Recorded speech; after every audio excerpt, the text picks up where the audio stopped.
Hi, everybody. Welcome to this Niners Radio 49 exclusive, Encore exclusive presentation.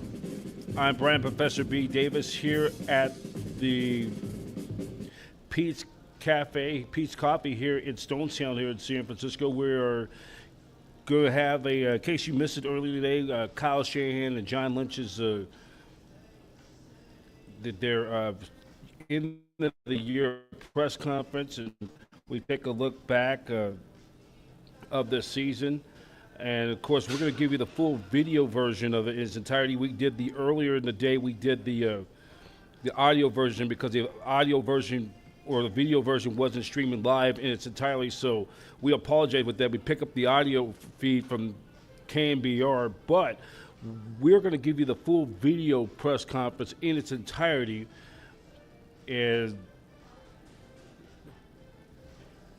we're going to give you the full entire video footage in its entirety. And that will be by 49ers.com. As we're going to, just a few moments, we're going to give you the full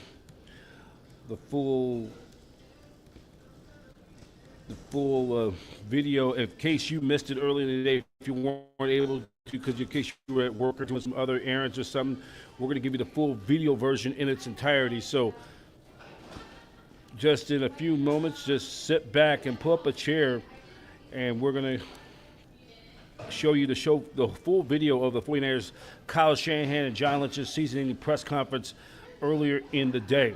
So we're going to talk about the season, what went wrong, and how the Niners are going to go from here to approach this off season. So check us out on our YouTube channel, YouTube and YouTube or youtube.com/@NinersRadio49. You can also check us out on Facebook.com/NinersRadio49 on there, and the video courtesy by 49ers.com. So you guys are going to get a chance of a treat to see the whole thing. If you missed it earlier today, no worries. We're going to give you the full press conference in its entirety. And we're going to give you a good treat tonight. So just sit back right now and enjoy. It's the Kyle Shanahan press conference from early in the day down at Santa Clara. And you're watching 49ers live exclusive coverage of the recap of Kyle Shanahan, John Lynch's press conference, where the Niners go from here this offseason. Professor B here for Niners Radio 49. We'll take this quick timeout and we'll start that press conference in just a few moments.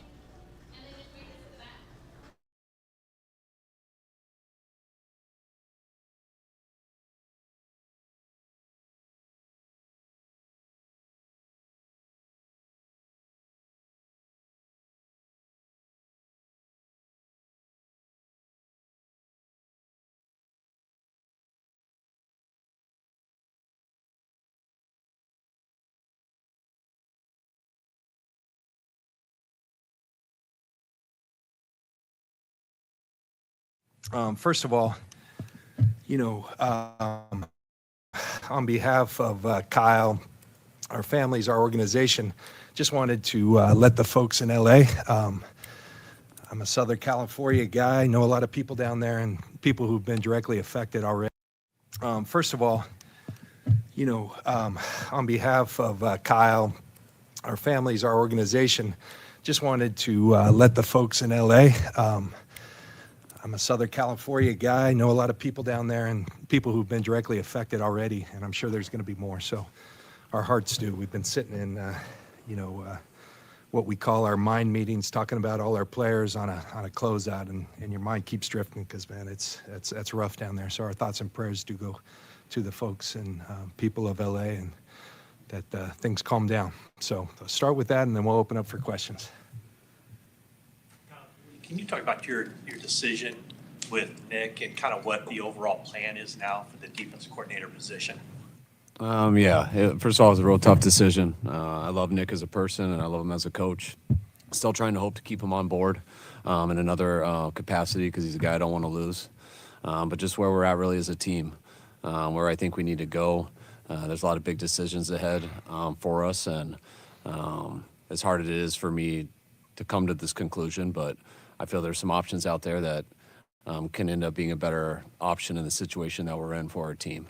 And when really it comes down to that, the position I'm in, regardless of anything else, that's always the stuff I got to go with. So it was a real tough decision for me, and I'm still hoping that we can keep Nick here. But I do feel there's some other avenues that in the long run will be better for the 49ers. I don't know candidates for both of those coordinator spots. There are candidates, yes. The The internal one, I'll give Staley a shot, just talking to him. He's been here. There'll be a lot of guys outside the building, too. Back-to-back years, you fired your defensive coordinator after 1 year. Do you have to go back through the process of this? I know both different situations. Were there things that went wrong in the process to find these last two guys? I don't believe anything went wrong in the process. I'll tell you what, it's I think more opportunistic or easier process talking about it right now, whatever the date is today. It's a little bit harder in February, which the last two were in. Being the last team to finish last year, and before that, being the second to last team to finish makes it a lot different. So there's more opportunities out there, and planning on looking into all of them. Would experience being a defensive coordinator be important to you this time? I think some of the stuff that, just where we're at, some of the decisions that we got to make and things like that. I think having the experience of going through this before, building things before, I think is definitely a bonus for me. It helps me with some stuff, so that's stuff I will look into. But again, you always, regardless, you don't want to put just any handcuffs on your decision. You're going to always try to figure out the best one, and so you got ideas going into that. But just being so early, I'm going to have an opportunity to talk to a number of guys too. So we'll see what that leads us to. Considering you've always kind of stuck to this is who we want to be defensively. Is that still the kind of the scheme you want, or are you more open to potential changes this time? I love the scheme that we've had here. I think it's one of the hardest things to go to when you got the right guys in the right spots. But I do think people adjust to schemes, and I think you have to adjust too, depending on your personnel. And I think that was a tougher thing for us this year. Just going into the season, it was a little bit harder than past seasons. And some of the injuries we had, I think, made it really tough for Nick. And I thought he got better trying to adjust and do different things. But I do think that's something that definitely, I'm not saying you got to change schemes, but you have to have the ability, the history, and the knowledge of how to change some stuff up when you're in some certain situations. And I think that we do need that more going forward. Under consideration for that special teams coordinator spot, or Who's is that that? something? Is Nick? Yeah, Nick sorry. would be in consideration, yes. And just to be clear, he's been let go and you're hoping to bring him back? I just told him he's not going to be the defense coordinator. Yeah, so he's under contract still, and I'm really hoping that he'll come back. But that's got to be something he and his family feel good about too, and the exact role that we end up carving out for him, which I'll work on here over the next few weeks. Coach, how challenging is that for him to go from being the defensive coordinator to being, and I'm not saying just another assistant, but from being the defensive coordinator to moving back into a different role? I don't know. I haven't done it before, so I'm sure it is a challenge. It has to do with, is that something that you want to do? Is it something you're comfortable with? I know our building would be comfortable with it. I know our players would be comfortable with it. This was a tough year, but no, Nick didn't lose any respect or anything like that from any of our players or our coaches. And I think if you talk to anyone, whether it's with you guys in the media or it's just one-on-one, he's got a lot of respect for from people here, and everyone does think he's a good coach. I spent these last 2 days having exit interviews. It's been, to go through these 2 days where all I do is just talk to people, and you talk to everybody. Lots of good feedback on Nick, and I think the guys would be real excited if he was here next year. Is there any uncertainty about Trent Williams and him playing in 2025? Trent's doing well. He had a bruise in the in the ankle joint, and it probably took a little longer than anyone anticipated. But sometimes that happens, and the good news is it's taken a positive turn. Trent's mindset is where it always is, and he's still very interested in being a great player that he is, and I think he's still got a lot left in the tank. So Trent's committed as ever, and we love having Trent Williams a part of us. You mentioned options out there for the DC spot, also special teams coordinator. What are you looking for both spots? I mean, I'm looking for a guy who I think will fit with our team the best. I like to sit and talk to guys about our personnel. I want to obviously talk to someone about their plans schematically and what they like to do, but that's all great. What do you plan to do with our team? And that's what involves certain people. I mean, in terms of when they look at what we have, what they think we need going forward, what we got to go get. And so I want someone that kind of meshes with what I believe in, and but I also believe in that you got to fit to come up with the best thing possible that fits our situation right now. So that'll be talking about our personnel, the roster thing, a lot of things like that, and what their plan would be with it. Would you be open to someone running a different scheme from the past seasons? Yeah, I'm open to anything. Brock talked the other day about wanting to get an extension done as soon as possible. Do you have that same optimism that it can get done by mid-April when spring workouts start? Well, listen, I think what we know about Brock is that he's our guy. We've got, we have interest in Brock being around here for a long time. He's done so much for our organization. He's won big games, and had a little tougher task, as we all did this year, with some of the things that happened throughout the course of the year. We just never could string games where we were all together. And through that, he continued to lead. He continued to play at a high level. So we have every interest in him being around. The way this thing goes, these press conferences are necessary, but always kind of silly because Kyle's coaching. We spend time together all the time, and there's big issues that affect the team. But he's just getting off coaching. He's had his door shut for 2 days, doing exit interviews. We were just up, but we were talking about our players. We'll have some time here in the coming weeks to sit together and put our whole plan together. That's obviously a priority, that position, and we'll give it that attention. When you guys last sat up there, like in training camp, one of the big priorities you said was, we have to have finishers this year.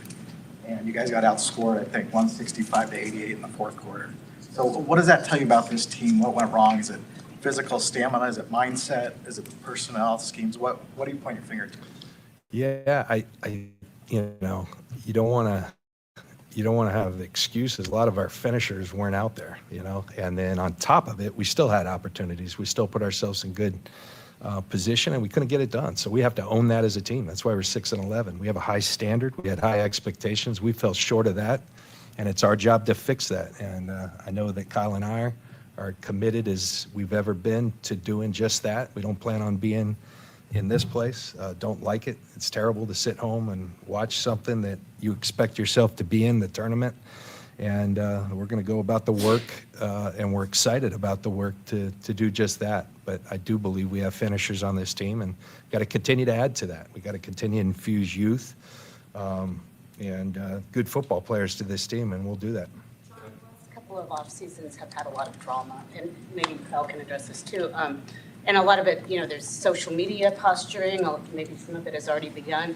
Just, is there anything as the organization that you can do to kind of mitigate that, calm it down? It just seems like it's heated up at times in the last few off seasons. Yeah, I think every team has a certain measure of that. I think we have a lot of good players, and one of the things that comes with having a lot of good players is it's hard to feed everyone, and you got to make tough decisions. And we're certainly at a point where we've had a 5-year run with 4 NFC championships, 2 Super Bowls, and you have to go back to the fundamentals of really building the thing.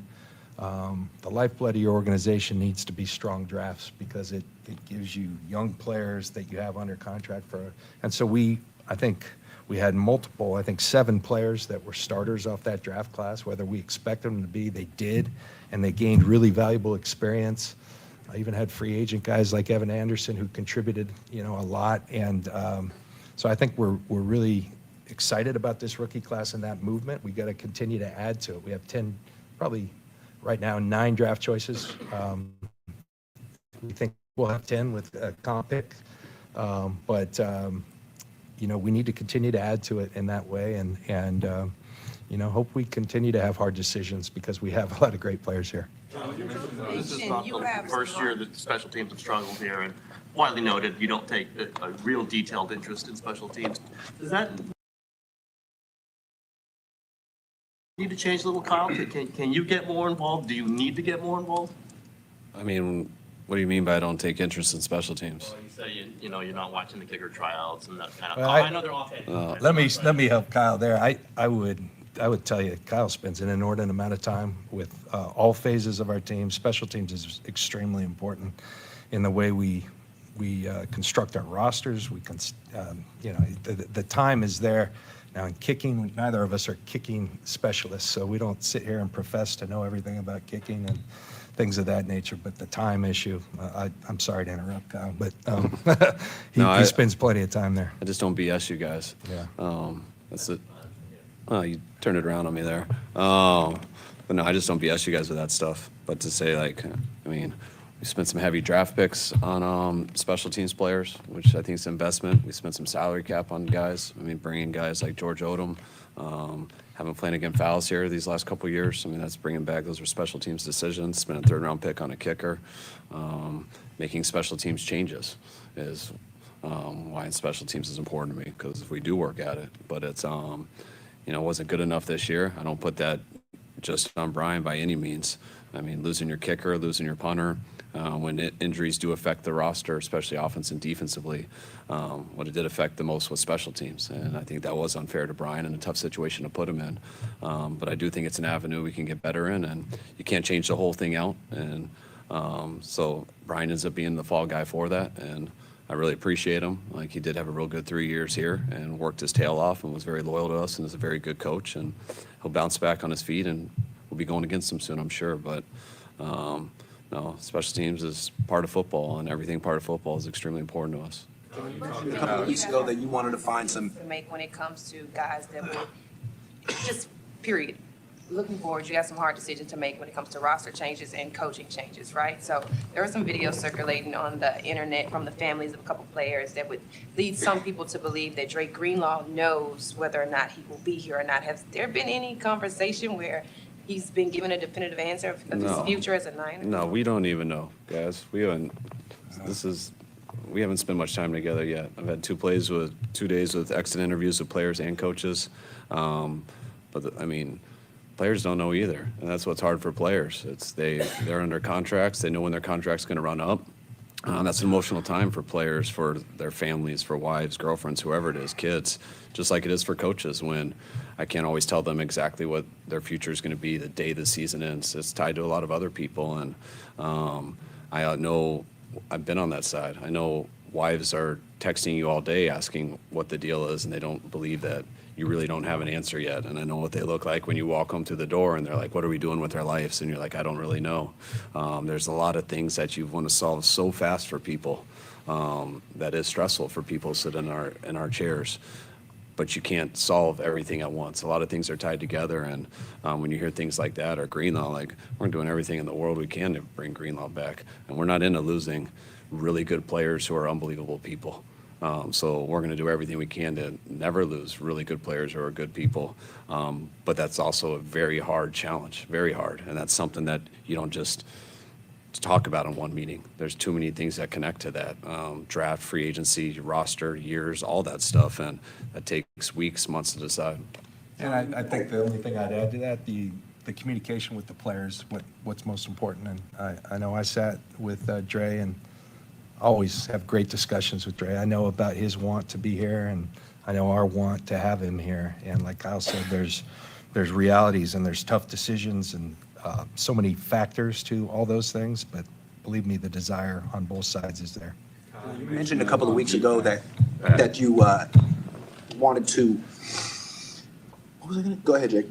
You mentioned that the scheme, because of personnel, it was harder on Nick. When you look at the defensive line, I think the wide 9 is coming to scrutiny. How much do you view, especially in the run game, the struggles there being schematic, and how much of it is personnel? I think it's a little bit of both.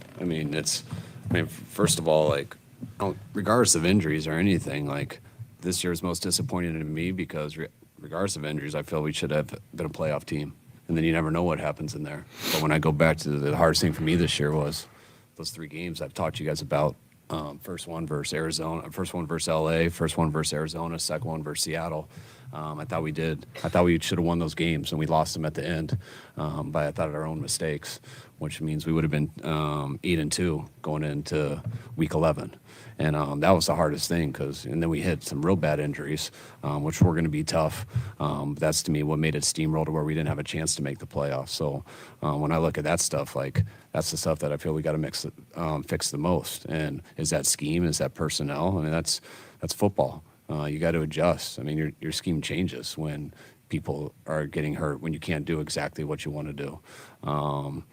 It happens on offense all the time. You guys are going to see, I hear it from you guys, but I mean, the offense looks different when a different quarterback gets in there. It looks different when Christian McCaffrey gets in there. It looks different all the time, and that's how defenses can be too. But you have to build it that way because it's really hard to just change something up in 3 days of practice.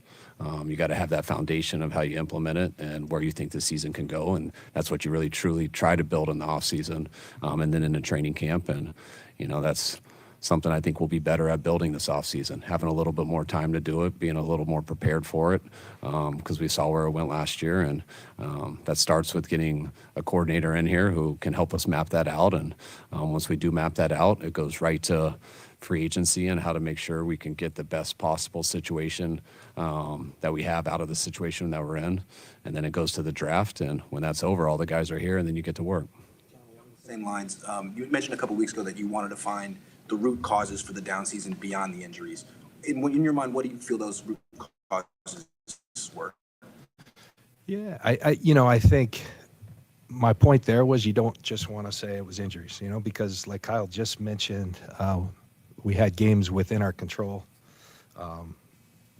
In spite of or despite those injuries, we were in position to win a lot of games. So I think you just want to dig deeper and you want to look at everything, and that's what we'll do. That's part of our process. That will always be part of our process. We can go more in depth this year. I think you always try to look for the positive in situations, and there ain't a whole lot of positive not being a playoff run. You have to make it a positive because we have this time. How are we going to use it? And I think we can focus a little bit more on where we want to go, where we want to evolve in both personnel, scheme, all these things, and that's what we'll do. We'll take advantage of the time. In a sense, it kind of energizes you to come back and have this time to really put our minds and our staff's minds together to come out with the best, to give us the best opportunity to compete going forward. You've been doing this for a while now, and drafted Greenlaw and Jennings and Purdy and guys that are insane competitors. Did you know going into the draft those guys were insane competitors, and how do you find more guys like that? I can't say you always know. Like Juwan Jennings, we don't spend a lot of time watching like highlight tapes off the internet, but up in the draft meeting, someone said you should watch this highlight tape, and so we did that with Juwan, and it was insane. It really was. It was so you kind of had an idea of the type of competitor, and I smile when I talk about Juwan because I love the way he plays. I love the way he competes. You don't know on every player, but I think the process and the way we include everybody, the way we pair personnel staff with coaches, and the thorough process we have, it's a good process. So you find guys like that, and I think we're going to rely on that process and challenge to continue to get better. What we know is when we have consensus up there, we do really well. And, we've done that, and we need to continue to do that. On to make any changes to the offensive staff, and related to that, I know Clay, you let him call plays in the last game. How did he do there, and do you expect his role to grow or shift within that structure? I thought he did an awesome job, and Clay's role is going to be the same as it's been, which has been the offensive coordinator. He just hasn't had that title yet. I mean, Clay's done as much as anyone on offense for these last 2 years. So this was his second year doing that, and he gets better and better each year at it. Just hasn't had the official title yet, and now he'll get the official title, which he more than deserves. But it's more about, recognizing what he's already been doing and doing at a high level. Call plays, or were you delegate that sometimes? Yeah, I'll continue to call plays, but Clay and I have done everything here the last 2 years together, kind of hand in hand. When we put the game plan in together, yeah, I call it. Only one person can speak to the quarterback, but him, Firster, Fleury, those are the guys I rely on through play calling throughout the game. It's not like I'm just in silence there calling every play. I'm discussing it with the guys we prepared for it within the week, discussing it with the guys who are talking with their players and what they see, and it's the same thing we all did for Clay versus Arizona. What Ricky went through, how do you both judge the season he had? I thought Ricky had an unbelievable season. I know the gunshot wound is the biggest, obviously, but I've never had a rookie player miss all of OTAs in training camp and have much of a successful rookie year. It's tough to do that. For him to do that and then get into week one, which I knew he would be way behind because of that situation, and then get a gunshot wound kind of made me think that we were going to get nothing from him, and just in terms of how could we and how hard that would be on him, but how quick he came back from that. And then when he did, just to watch him go through rookie things in a live NFL game and stuff, and then having to watch him come back from that stuff throughout the year and still hit a rookie wall without a foundation of an offseason and stuff like that. I thought it was a huge success for him this year. Yeah, I'd agree. You have these exit interviews, and you always take away impressions. And the coolest thing, some of these rookies are typically they're just done. You think about it, long college year, right to combine training. You get drafted, you go OTAs, all that. Ricky, one thing he said to me, Mr. Lynch, I just want to keep playing because I feel like I'm just getting my feet underneath me. So that's really cool that he has that excitement, and he's going to use that. I said, now the key is you use that to motivate you through this offseason. And the best players, they don't ever take a rest. They shutter down the intensity and things like that, but they never rest. And so his mindset, I can tell, is right. He's a really good football player. Proud of the way he handled a lot of adversity, things that nobody could anticipate, and worked through it. And I think we're going to have a really good football player. On that note, behind the scenes, we talked to Mooney kind of for the first time yesterday since what happened to him and Trent and Chris Firster and Ricky. You guys had a lot of things that are not typical, pretty brutal behind the scenes. How hard was that behind the scenes, and how did you both navigate? That stuff's always tough, and the football season's so intense for everyone. that's why anyone who's really been my friend over the last 20 years realizes you're not going to know anything about him for about 7 months, because we kind of go into a hole and you get caught up in the season and all that stuff. But we all do have families and stuff out, and that does weigh on people. But you still got to come and you got to do your job. But that stuff is hard, and you watch guys go through it, and it's I think it you don't like to watch anyone go through something tragic, but you really watch how impressive people can be going through that stuff. It's when you watch people really grieve and things like that, you realize that's the hardest thing all humans have to deal with. But then to watch people who are grieving so badly and still have to come into a room and then go perform at a high level, which is a whole different type of pressure, and to watch them handle it and get through it, you realize how much stronger some of this stuff makes those guys, and then inspires guys around them. And it does make you closer at times. But I think our stuff was pretty documented this year. But there's stuff like that every year. Maybe not quite as big, or as many of them, but a lot of teams deal with that stuff, and we've been through a number over these years. And just going through it with Chris Firster and his wife last year, just her passing away a week before the Super Bowl and things like that, and going through it with Johnny over the years, when him battling his cancer and things like that. Everyone has those tough moments in life, but when you have to do it through this, it is unique. But when you go through it, I think it does make people a little bit closer and a little bit stronger for going through some of those moments. And that's this is it's a production based business, and we're paid to win games, compete for championships. The one thing I will say, acknowledging that we fell short of that standard, I am proud of this team, the way we hung together. It was, like Kyle said, there's always things, and there's things behind the scenes that no one hears about. Frankly, one of the craziest things about this job as a player, I prided myself with really knowing my teammates. There's so much stuff I never knew that I'm disappointed that I didn't, because now as in this seat, so much comes to you, the challenges people are going through. But I will say that this season, I've never had anything like it in terms of the amount, the severity, the unique circumstances. And I was proud of the way our team stuck together, had each other's backs, and stayed together. And I do believe we'll be stronger for that. It's really tough to find instant impact offensive linemen. Does Dominic Pooney's success this year help you identify or further crystallize the blueprint, what you might be looking for? Well, I think it shows that, our process worked there. And, but I would say he really exceeded our expectations. We thought we got a good player. I think he showed us a little more than that. And we were just talking about it upstairs. Everyone saw the real strong play, the consistent play. I think there's more in the tank, of where he can grow.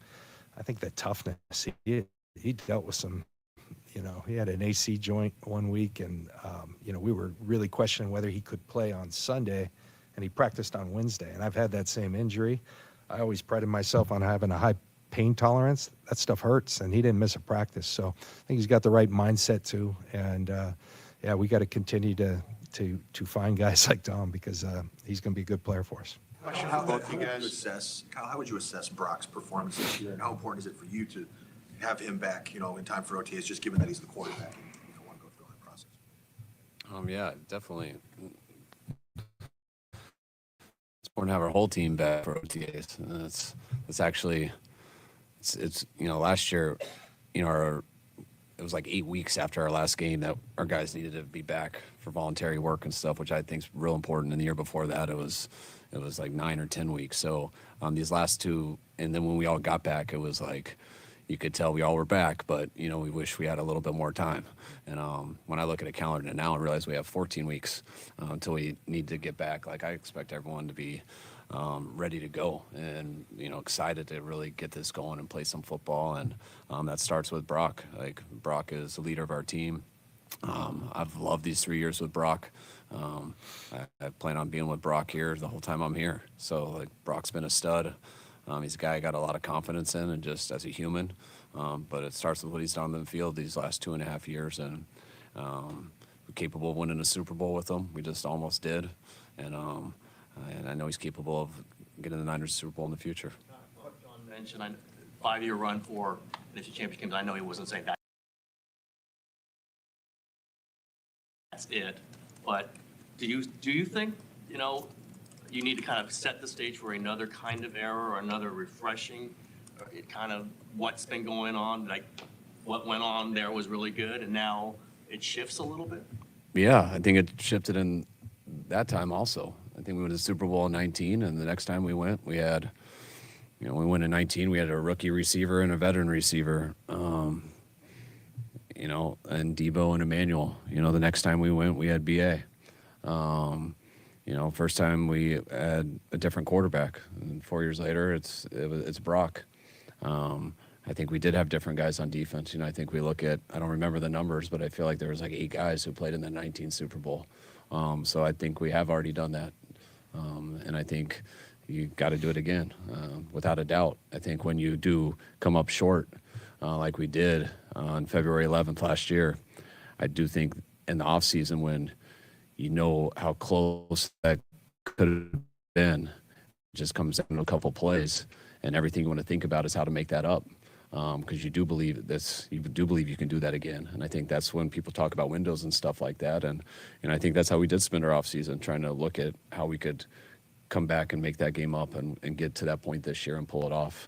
And we took our best shot at that, and it didn't go right. And now we're going to do it again. Does that mean like every thought is to try to get to that right now?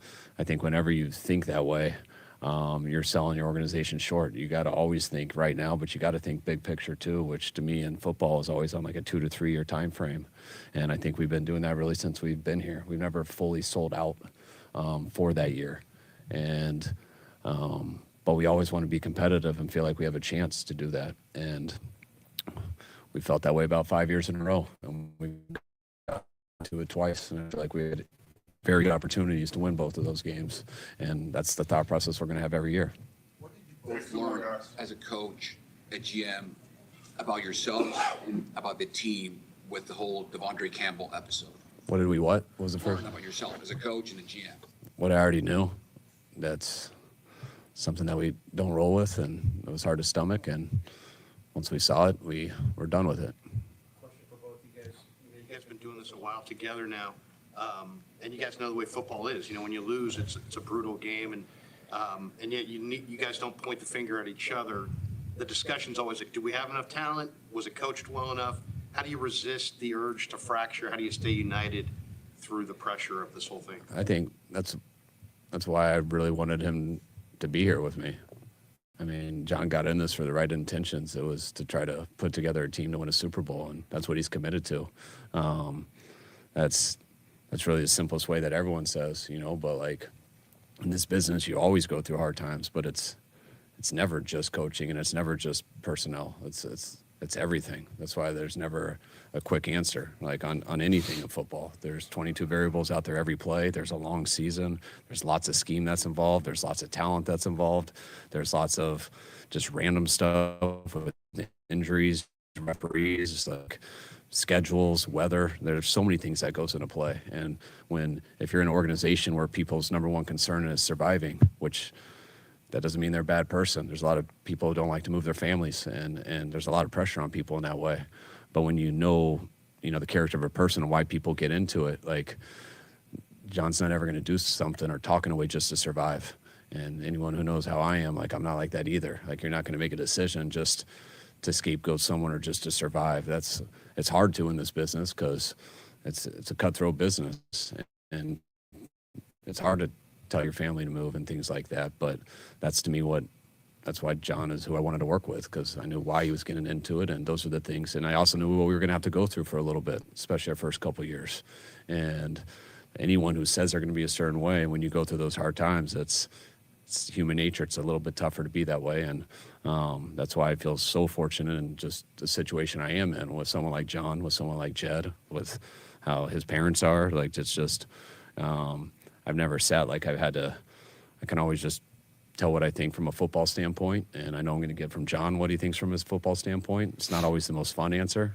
You got to admit a lot that you didn't do right, but that's the truth of it, and that's the only way that you can consistently overcome things and find a way to consistently be successful. Yeah, and I would just say it's respect, and respect is earned, and we felt alignment when we came in here, and that's only strengthened since we've been here. And that's not always the case. And it's not just blind loyalty and blind trust. It's earned every year. But what I know about Kyle, he's a good person.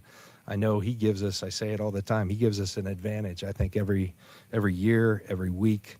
And he's obsessed with always continuing to evolve and and I think when you have that, you have his natural instincts as a coach. You have the staff. People want to work with him. People want to work with us, and you gotta come to grips with the successes, with the failures, but never lose what the ultimate goal is. And I think we've been able to do that. And we challenge each other, but we have each other's back, and that's a good feeling. And we got to keep forging ahead and get done what we came to get done here.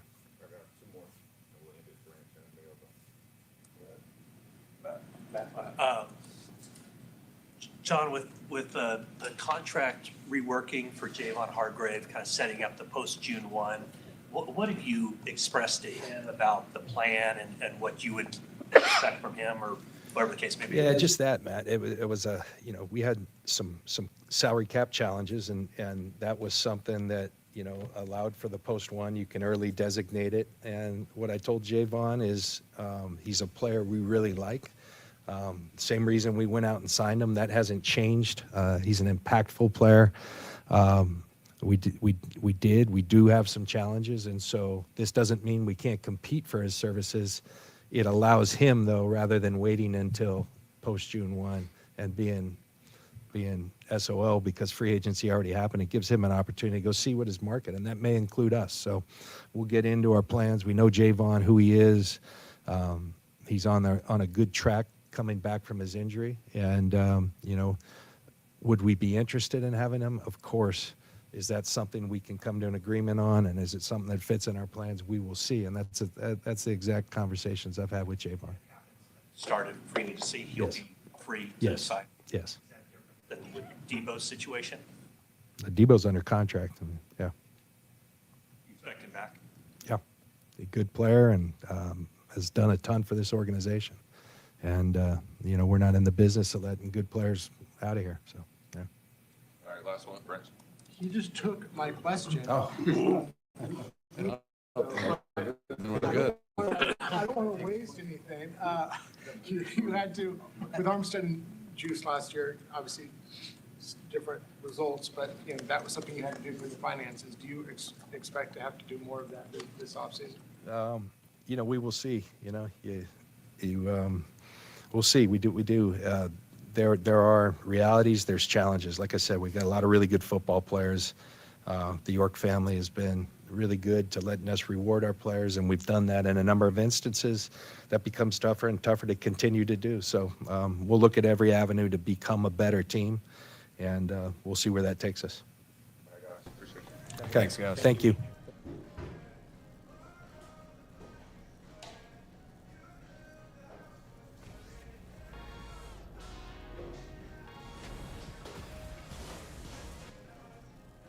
All right, that you just heard from Kyle Shanahan and General Manager John Lynch,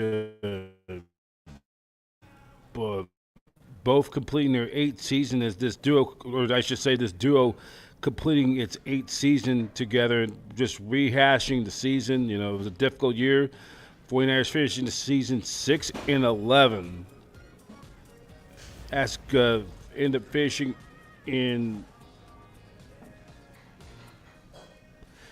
in last place in the NFC West as the Niners finishing 6-11. So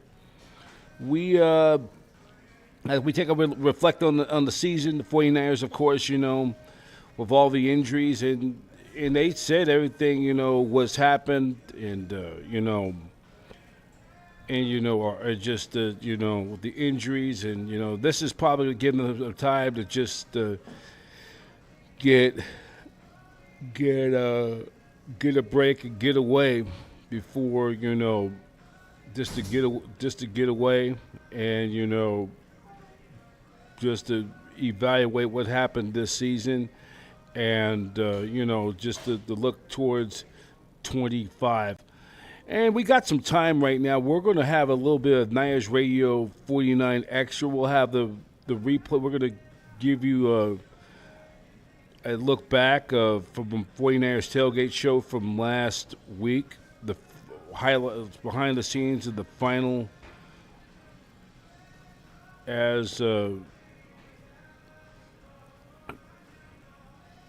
so we are going to just take a look of so the 49ers, what they're going to do in the offseason. Does Dre Greenlaw come back? Hargraves probably might not be back, but then according to multiple reports, Robert Saleh could be rejoining the 49ers as their defensive coordinator. And every year in football, everything changes, with personnel, new names, new faces. And every year it does happen. And, but we'd like to thank all of you for watching Niners Radio 49 exclusive encore. In case you missed it earlier today, the Kyle Shanahan, John Lynch. We'd like to thank the San Francisco 49ers, 49ers.com, for picking up the video feed. We have the audio version earlier in the day, but we felt, we don't want the fans to get cheated. We want to show the full video press conference in its entirety. We'd like to thank 49ers Studio and behind the scenes of that. So that's it for now. For the latest news on 49ers and so much more, go to 49ers.com. And by the way, we're going to try to get 49ers insider Matt Miyoko from NBC Sports to come on, try to recap what went wrong with the Niners 2024 season and look ahead towards 2025. That's it for now. Brian Professor B. Davis. Check us out on youtube.com/@NinersRadio49 and on our Facebook page, facebook.com/NinersRadio49. That's it for now. From here at Pete's Coffee here in San Francisco, Professor B signing off. Thank you for watching this special 49ers Niners Radio 49 Encore exclusive Kyle Shanahan and John Lynch full press conference earlier in the day. Thank you for watching Niners Radio 49.